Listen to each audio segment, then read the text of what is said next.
Hi, David Martin again from Catalyst Branding. In our first video, we introduced the notion of demand management. And in this video, we want to define that concept in greater detail.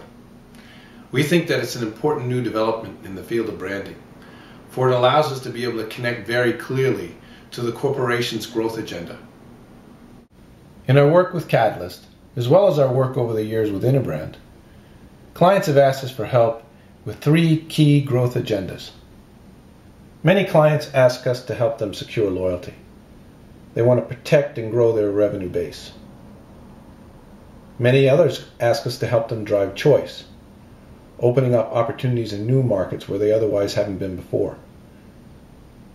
And lastly, several have asked us to help them command premium in very difficult competitive marketplaces, where the marketplace is fighting off the perils of commoditization. In helping our clients to capitalize on these opportunities, we rely very heavily on the lens of customer experience.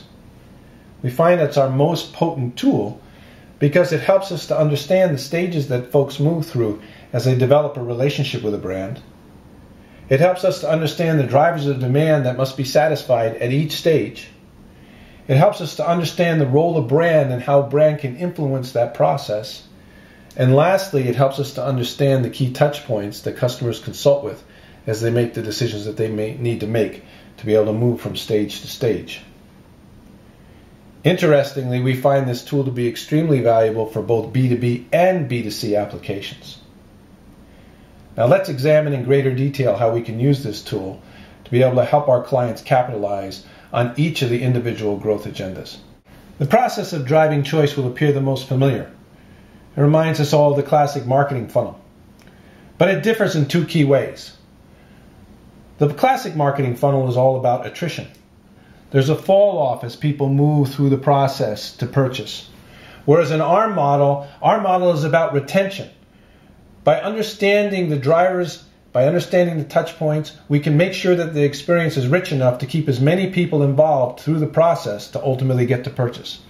Second of all, our model focuses very importantly on what happens with a loyal customer base and how their communications are influencing new customers as they move from passive awareness into that trigger point, scoping, and ultimately to purchase, and are influenced by the input from loyal customers.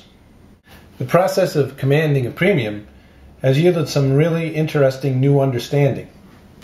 Research tells us that most people bring a premium option through the decision-making process. And as they move into final scoping and ultimately moving to purchase, either that premium option is justified and people go with the premium option, or it isn't justified. So important in this process is understanding the basis for justification. And again, we come back to this notion of the power of the voice of existing customers and the influence that they can have on establishing the basis for a premium over alternatives. The process for securing loyalty is perhaps the least understood of all the growth agendas. Main reason for that is the things we've done all along as marketers in communication have very little impact on securing loyalty. It's an experience game. And here we're looking to be able to pay out on the promise that we've made in our earlier communications, be able to deliver the services and the product that make the difference in the life of the customer. Very, very importantly, we want to look at the activating and testing phase. We want to carry forward the momentum of the purchasing process into the process of falling in love with the brand. A negative experience there is very difficult to overcome. However, a positive experience gives us momentum, moving all the way up to the notion of committing and advocating. An interesting bit of learning comes from insight around the role of the corporate brand. Early on in the process, the corporate brand plays a very important role. But its role diminishes as we move into the individual product or service. But interestingly, as we move up to committing and advocating, the corporate brand becomes important once again, because that embodies the trust that's so critical to the decisions that are made here to whether I'm going to fall in love with this brand or not. Interestingly, when we talk to CMOs, several of them have changed their title to Chief Organic Growth Officer. What's exciting about the notion of demand management is that it gives them the tools that they need to be able to fulfill the ambition of this new role. Demand management gives us the tools to generate more impact than we've ever been able to generate before. First, it helps us to understand the drivers of demand across each stage of the customer decision-making process. And second of all, it helps us to be able to understand the role of brand so that we can orchestrate the relationship between the corporate brand, the line of business and product brand, and the representative brand across each stage of the customer decision-making process.